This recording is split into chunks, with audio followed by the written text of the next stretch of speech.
Kind of like a mix between a chess match and a cage I'm fight. gonna have the greatest story to tell at dinner tonight. Get outside now!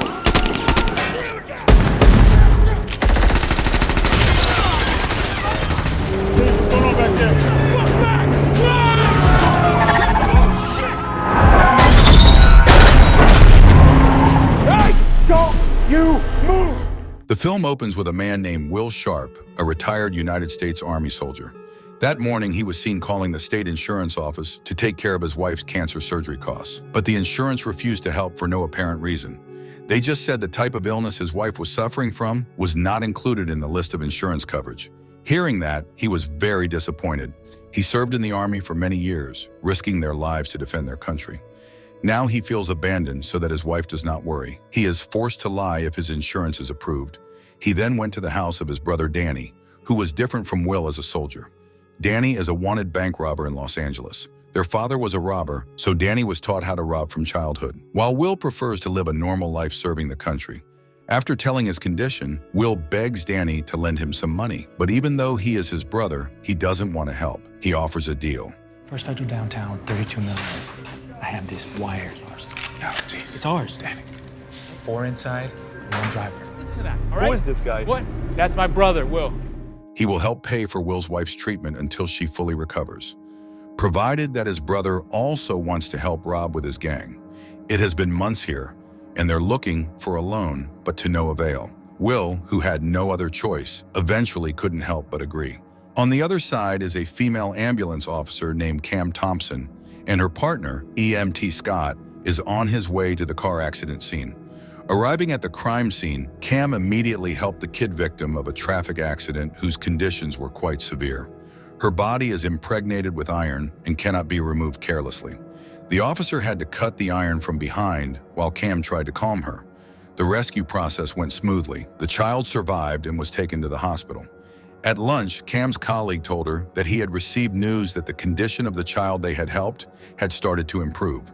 But Cam's expression doesn't seem to care. For her, helping people is just a job. Her partner was confused. How can a heartless woman like Cam want to be an ambulance officer who must help dozens of people daily? Danny and a gang of robbers at the bank are carrying out their actions.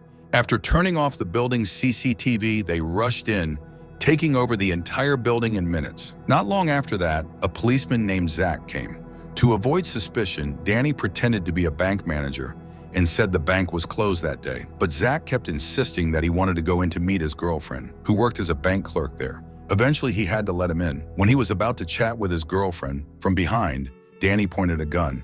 He told Zach to wave at his fellow cop, Mark, who was waiting outside, to signal that the bank conditions were okay. $32 million, guys. It's all yours. Please take it. We don't want any problems. Hey, work fast. I was giving it to the Taliban. Baby cakes, kiss the kids. I gotta go now. Let's go, let's go! Mandazo, it's time to party, brother. From outside, when he saw Zach's suspicious movements, Mark, as a policeman, immediately realized that his partner was in danger. To deal with the armed robbers, a SWAT team was deployed. All of Danny's men are dead. Where's Mendoza? Let's go, let's go, let's go!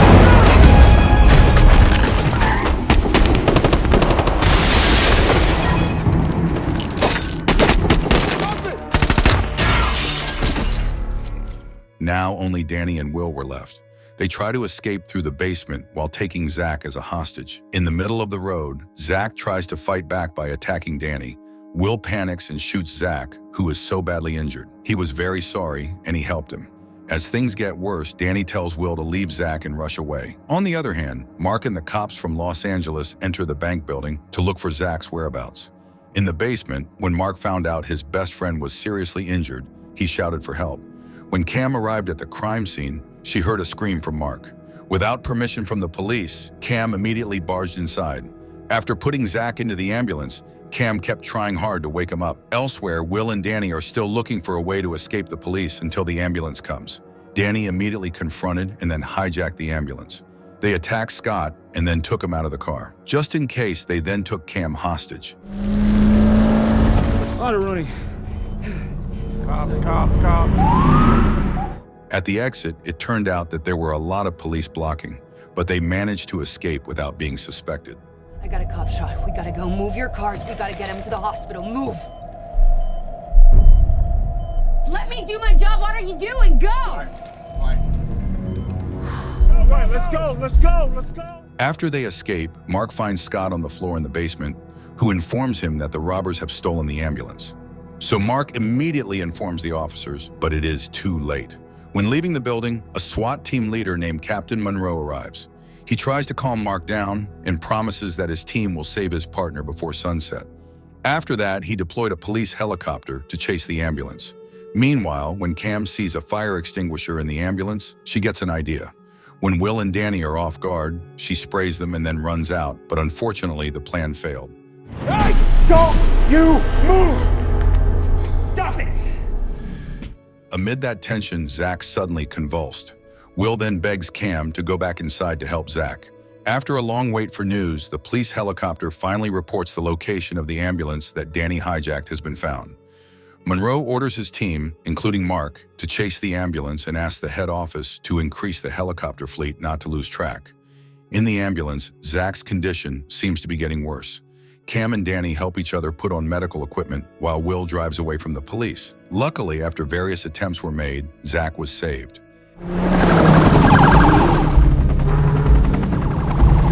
Enough time to ditch and run.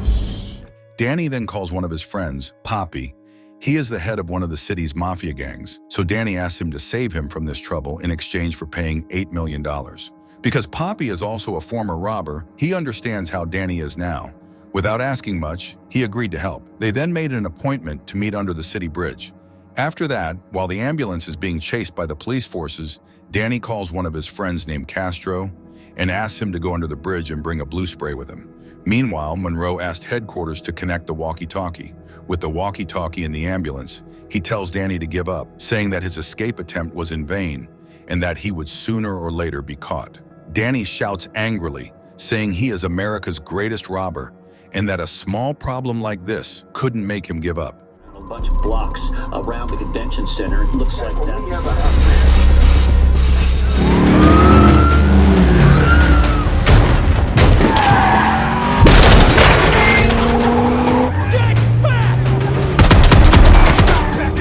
Everybody, pull back! When the situation calms down, Cam sees blood dripping from Zach's body. He tells Danny that Zach's condition is dying. He needs surgery immediately to remove the bullet from his body, but she is just an ambulance attendant. The three of them were forced to contact the hospital doctor and asked to be directed how to do the surgery step by step. He then asked Danny to replace him so he can help Cam perform the surgery. Through video call, the doctor directs Cam to remove the bullet from the spleen slowly. However, removing the bullet can only be done for 60 seconds. If it takes more than 60 seconds, then Zach's spleen will burst. Zach eventually survives even though his spleen is ruptured. Before Monroe joins the other cops to chase Danny, an FBI agent named Anson Clark approaches him. He wanted to join the chase because he knew much about Danny and felt the information would be useful. Clark informed that Danny is not just an ordinary robber based on a criminal record. Still, he's also a dangerous criminal the FBI has been chasing for a long time. He emphasizes that to catch Danny, he needs a special technique. Clark suggests that Monroe has to change his vehicle once every half hour, so Danny doesn't know where he is or who wants to change cars. He got word from the hospital doctor who Cam called earlier. The doctor tells what happened in the ambulance because Zach's spleen ruptured and the video connection was cut off. The doctor thought Cam's operation failed. He heard about that. He was in shock, and with a heavy heart, he declared Zach dead. Monroe angrily ordered all his men not to hold back anymore. They were all allowed to execute Danny on the spot. Clark, worried, called Cam and told her to duck down to avoid sniper fire. Just a few seconds before shoots, Clark learns from Cam that Zach is still alive. So he prevents the snipers from continuing to fire with quick notice. However, with anger, Danny blames Monroe for the attack and warns that he will stop at nothing to kill Cam. The chase continues. In the ambulance, when things calm down, it looks like Zach is starting to bleed. When he discovers his blood type is the same as Will, he then agrees to donate blood. At that moment, Cam was seeing a good-hearted criminal for the first time. There, Will told her that he was forced to rob to pay for his wife's cancer surgery. If from the beginning the government dispersed the insurance money, that was their right. Hours passed and they were still trying to escape from the police. as they hope to reach the location of the agreement soon. I want you to be real aggressive. Drop down and buzz him. Chase him out of there. Sure you want to do that? Come in!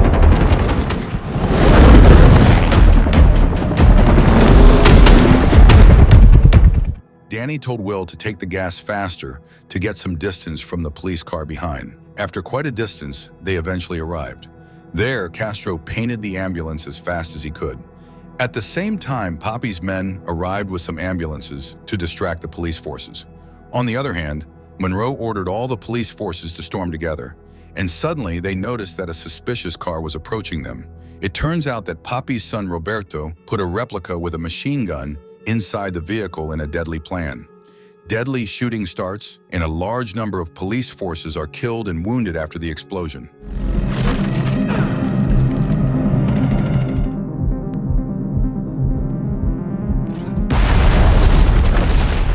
Meanwhile, Mark, who saw Roberto, ran away. He immediately gave chase and managed to catch him, but the consequences continued to fight, and Roberto was killed. Watch the news of his son's death on TV. Angry Poppy could only cry. Since Will is also a professional driver, he manages to escape in a highway chase with high skill. Sometime later, they arrived at Poppy's headquarters. Before entering, Will tells Cam not to get out of the car, no matter what. After Will leaves, Zach wakes up. He then told Cam to take the gun in his shoe just in case. After that, Danny pays Poppy the money and expresses his condolences for the death of his son, but Poppy did not accept. He felt that $8 million was not worth the life of his beloved son.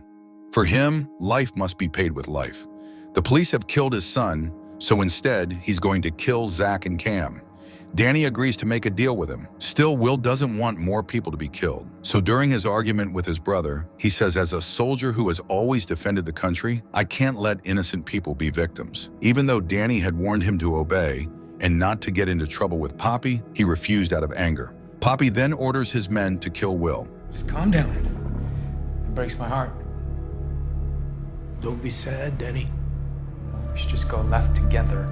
Go left. Go left.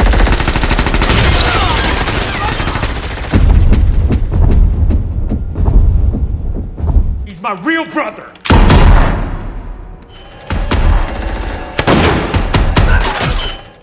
Amid the chaos, when Will opens the ambulance door, Cam, who is scared, instantly reflexively shoots Will, and Danny sees his brother get shot. He panicked and hit the gas as fast as he could to the hospital. There, Danny doesn't know that Cam shot his brother and thinks Poppy's men on the road shot Will while Cam was trying to stop Will's bleeding. While the badly injured, Will pulls out a wad of money and orders Cam to deliver the money to his wife.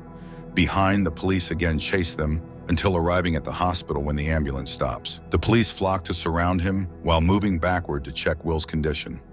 Danny is shocked when he notices the gun and thinks that Zach shot his brother. However, Cam reveals that she was the one who accidentally shot Will. She apologizes because the situation at Poppy's headquarters earlier was terrifying, but Danny is furious. Now his position was cornered by the police siege, and he could no longer escape. So Danny planned to have Cam die with him. On the other hand, he knew if he got out of this ambulance, he would be shot dead by a sniper.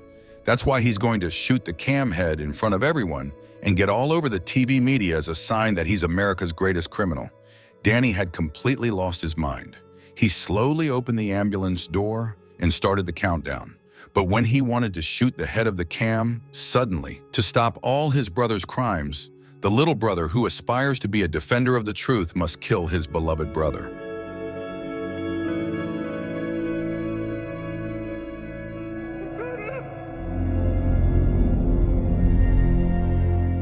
From a distance, Will's wife came. She screamed hysterically, calling her husband's name. Heard the scream, Cam stood up and said her job as an ambulance attendant wasn't done yet. She tells Mark that Will saved his friend Zach and asks him to help bring Will to the hospital. Mark, who refuses to help at first, hears it and helps Cam take Will to the hospital. Cam's task is finished after Will is taken to the hospital. She then went to Will's wife and quietly put money from Will into her bag. After that, Cam visited the child she had saved this morning, holding her hand tightly and comforting her. Today's events taught Cam a lot of lessons. Now she understands that helping people is not just a job requirement, but helping people is a human demand. In Zach's room, when Mark asked him to testify, Zach pointed to Will's photo and said, "He has saved my life." He saved my life.